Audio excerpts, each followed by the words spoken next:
நாங்க உத்தரப்பிரதேச மாநிலத்தில் காசி யாத்திரைக்கு இங்க வந்ததுல 3 நதிகள் சந்திக்கூடிய இடம் கங்கை, யமுனை, சரஸ்வதி. இந்த சந்திக்கூடிய இடத்துல புனித நீர் எடுத்து ராமேஸ்வரத்தில் உள்ள ராமநாதருக்கு அபிஷேகம் பண்ண வந்திருக்கோம். இங்க புனித நீர் எடுக்கிறோம், ராமேஸ்வரம் போய் அங்க அபிஷேகம் பண்றோம். எங்க டீம் பூரா இங்க நிக்கிறோம். இந்த போட்ல தான் போறோம்.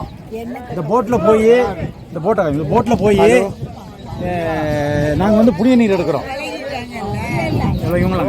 புனித நீர் எடுக்கிறோம். நாங்களாம் ஒன்னா வந்திருக்கோம். புனித நீர் எடுத்து ராமேஸ்வரத்தில் உள்ள ராமநாதருக்கு அபிஷேகம் பண்ண வந்திருக்கோம். கொண்டு போறோம். தேங்க்யூ.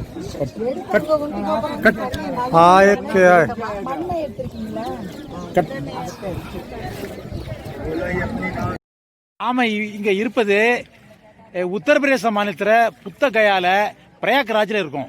கங்கை, யமுனை, சரஸ்வதி சந்திக்கின்ற இடத்துல இருக்கிறோம். பார்த்தா பச்சையா இருக்கு, கையில எடுத்தா வெள்ளை கலர் கண்ணாடி மாதிரி தண்ணி.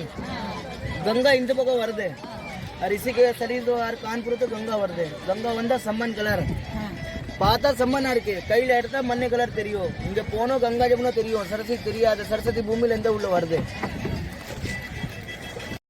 தெரியாது. சரஸ்வதி பூமி கடியில் தானேம்மா. நீங்க தலையில 3 ஜடை பின்னீங்களாம்மா?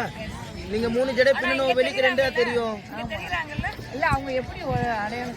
இங்க போனோம் கங்கா ஜமுனா தெரியும், சரஸ்வதி தெரியாது. சரஸ்வதி குளிக்கும் போது நிறைய பிச்சைக்கார வந்துருவா. கையில தேங்காய் கொடுத்தா, பால் கொடுத்தா, படை கொடுத்தா, அதை கையில கொடுத்தா வாங்காதீங்கோ. நீங்க வாங்கினவா என்ன சொல்ற, தண்ணியில விட்டுங்க புண்ணம் தானே, 300 கூட 500 கூட படம் கேட்போம். இதை கையில கொடுத்தா வாங்காதீங்கோ. சும்மா போய் ஸ்நானம் பண்ணிட்டு தீர்த்த பிடிச்சிட்டு நேர போர்ல வரணும். ஆமா, இங்க இருப்பது உத்தரப்பிரதேச மாநிலத்தில் புத்தகயால பிரயாக்ராஜ்ல இருக்கும். கங்கை, யமுனை, சரஸ்வதி சந்திக்கின்ற இடத்துல இருக்கிறோம். ராமேஸ்வரத்திலிருந்து சீதா பிராட்டி செய்த அந்த மணல்ல செய்த லிங்கத்தை இங்க கரைச்சிட்டு இங்க வந்து புனித நீர் எடுத்துட்டு திரும்ப நாங்க ராமேஸ்வரத்துக்கு